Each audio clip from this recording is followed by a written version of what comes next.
Olá pessoal, tudo bem? Neste vídeo vamos fazer uma mega revisão de lâminas para a segunda prova.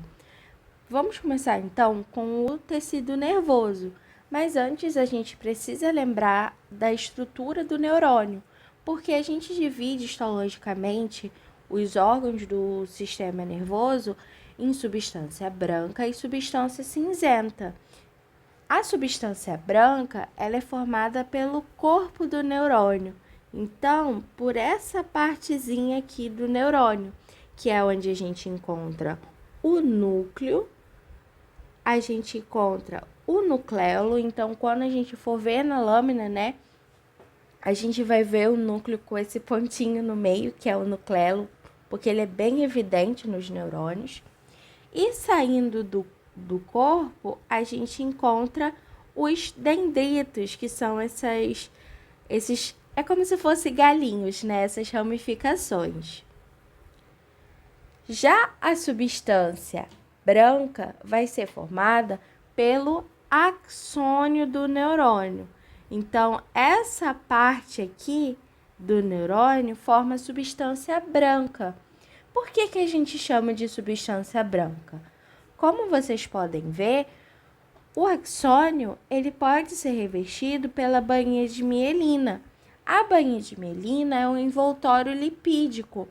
E lembra do tecido adiposo que ficava, né, aquelas bolas esbranquiçadas? Porque o lipídio, ele sai na hora da preparação da lâmina, né? Ele não é corado. Então fica esbranquiçado. Então por isso que a gente chama de substância branca. Então, agora que a gente sabe isso, podemos ver as lâminas. Começando aqui pela medula, que é um órgão do sistema nervoso central. A medula, ela é caracterizada por apresentar o H medular, que é como se fosse uma borboletinha, né? E no centro a gente encontra o canal medular. Esse H medular, ele é formado pela substância cinzenta. Então, se é formado pela substância cinzenta, quando a gente for ver bem de pertinho, a gente vai ver vários corpos de neurônio. Olha aqui como eu falei com vocês. A gente vê o corpo de neurônio com um nucleolozinho bem evidente. Então, aqui a gente está vendo o corpo, o núcleo e o nucleolo bem evidente, caracterizando, então, a substância cinzenta. E também na substância cinzenta, além de ser composto de corpos de neurônio, a gente também encontra células da glia, que vão dar suporte a esse neurônio. Então, a substância cinzenta, ela é formada por corpos de neurônio e células da glia. Aqui no canal medular, a gente consegue ver que tem alguma coisa revestindo ele. E isso que está revestindo ele são as células ependimárias, que são um tipo de célula da glia responsável por fazer esse revestimento das cavidades dos órgãos do sistema nervoso. Então, a gente também pode chamar esse canal de canal ependimário. Agora, a região mais externa da medula, a gente encontra a substância branca. Olha só como eu falei com vocês, são várias bolinhas esbranquiçadas e um pontinho no meio. Ou seja, essa região esbranquiçada é a bainha de mielina, né, que saiu durante a preparação da lâmina. E esse pontinho no centro seria o axônio do neurônio. Então, essa é a substância branca, certo? Então, quando cair na prova, vamos supor que caiu essa região aqui. A gente consegue ver a substância cinzenta nesse campo e a substância branca nesse campo. Então, vocês teriam que dizer tecido nervoso, órgão, medula, com substância cinzenta, formada de corpo de neurônio, e substância branca, formada por axônios de neurônio. E também as células da glia, certo? Agora vamos para o próximo órgão. Bom, agora vamos ver o cerebelo. O cerebelo, ele é dividido, né, assim como a medula, em substância branca e substância cinzenta. Só que a diferença é que a substância cinzenta do cerebelo vai possuir 3 camadas. Então, aqui a gente tem a substância cinzenta do cerebelo e ele possui 3 camadas. A primeira camada a gente chama de camada molecular. A segunda camada, que é formada por essas bolotinhas aqui, que na verdade são corpos de neurônio de Purkinje, a gente chama de camada de Purkinje. E a terceira camada é a camada granulosa. A gente vê que ela é toda pipocadinha, cheia de grânulos. Então, essas 3 camadas juntas formam a substância cinzenta. Já a substância branca, ela vai ficar aqui mais internamente, certo? Então, se caísse assim na prova, o que vocês teriam que colocar? Órgão, cerebelo, tecido nervoso, com substância cinzenta, formada por camada molecular, camada de Purkinje e camada granulosa, e também substância branca formada por axônios de neurônio. E não se esqueçam das células da glia, certo? Passando aqui rapidinho, só para mostrar uma estrutura que a gente também pode encontrar aqui no cerebelo, né? Nas cavidades, né? É o plexo coroide. O plexo coroide nada mais é do que formado pela pia mater e por células ependimárias. Então, essa estrutura vai ser responsável, né, pela produção do líquor. Então, se cair assim na prova, vocês vão ter que dizer que tem a presença ali do plexo coroide, certo? Então, fechamos tecido nervoso. Bom, agora indo para sistema respiratório. Vamos começar primeiro pela traqueia. A traqueia, ela é caracterizada por apresentar esse anel de cartilagem em formato de C. Então, a gente vê esse anel e ele é revestido por um epitélio respiratório. Então, a gente tem essa cartilagem contínua em formato de C, tem o epitélio respiratório e na parte, né, do tecido conjuntivo, a gente encontra glândulas seromucosas. Vamos ver de pertinho como é. Bom, dando um aumento maior aqui na traqueia, a gente consegue ver direitinho. Primeiro, a gente vai encontrar, né, o epitélio respiratório, fazendo ali o revestimento. Esse epitélio respiratório nada mais é do que o nosso conhecido tecido epitelial cilíndrico, pseudoestratificado, ciliado com células caliciformes. Depois, a gente vai encontrar o tecido conjuntivo com glândulas serosas e mucosas. Aqui nesse caso, eu estou vendo mais glândulas serosas, mas também a gente encontra glândulas seromucosas ou glândulas mistas, o que vocês acharem melhor falar.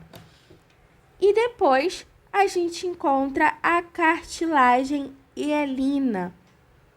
E na traqueia é uma cartilagem contínua. Por que eu estou frisando isso? Porque quando a gente for para o pulmão, a gente vai encontrar os brônquios. E nos brônquios, diferentemente da traqueia, essa cartilagem não vai ser contínua. Vão ser peças de cartilagem. Bom, vamos lá para o pulmão ver esse brônquio. Bom, agora nós estamos no pulmão. E como falei com vocês, a estrutura do brônquio é bem parecida com a da traqueia. Por quê?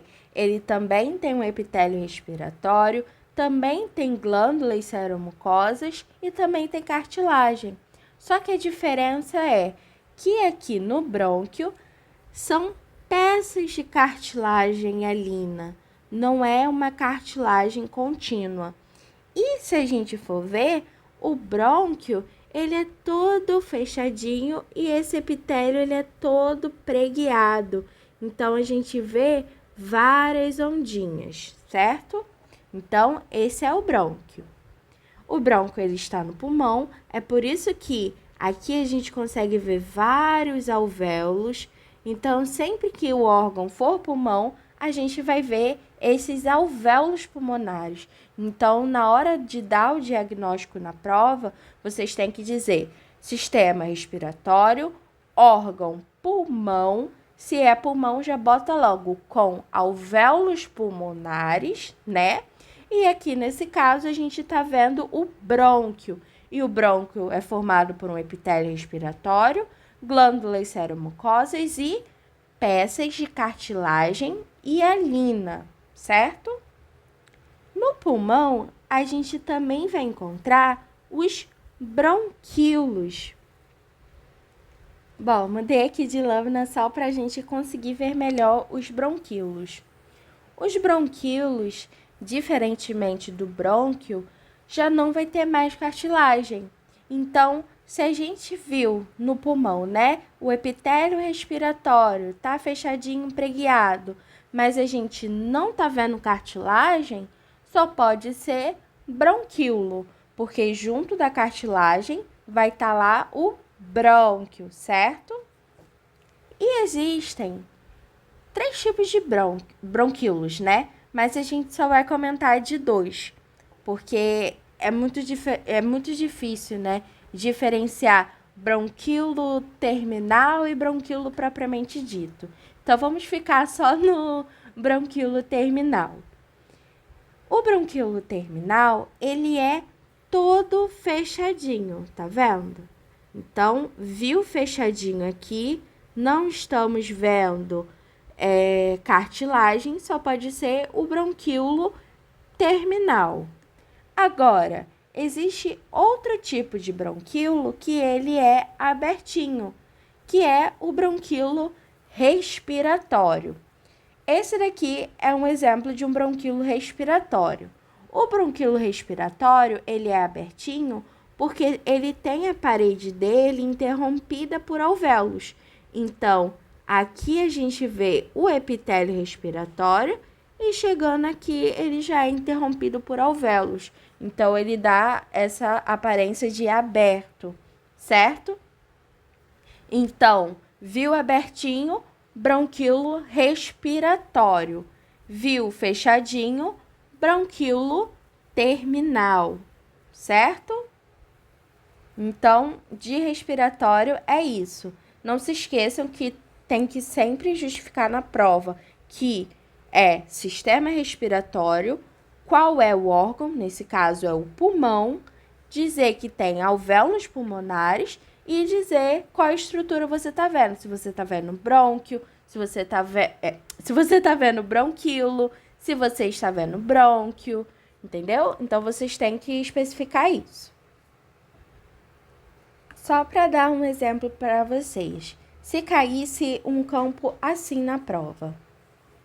Sistema respiratório, órgão pulmão com alvéolos pulmonares e o que a gente vê aqui? Bronquíolo terminal e o bronquíolo respiratório. Então, é basicamente isso. Agora, vamos ir para o sistema urinário. Vamos ver o nosso lindíssimo rim. A gente pode dividir o rim em região cortical, que é essa região mais externa, e região medular. Aqui no finalzinho, a gente tem a papila renal e logo após a pelve renal. Vamos ver de pertinho para a gente ver como que diferencia essas regiões. Bom, essa daqui é a região cortical. Logo de cara, a gente vai ver vários corpúsculos renais. A região cortical, ela é caracterizada por apresentar esses corpúsculos renais. Então, viu corpúsculo renal, só pode ser região cortical.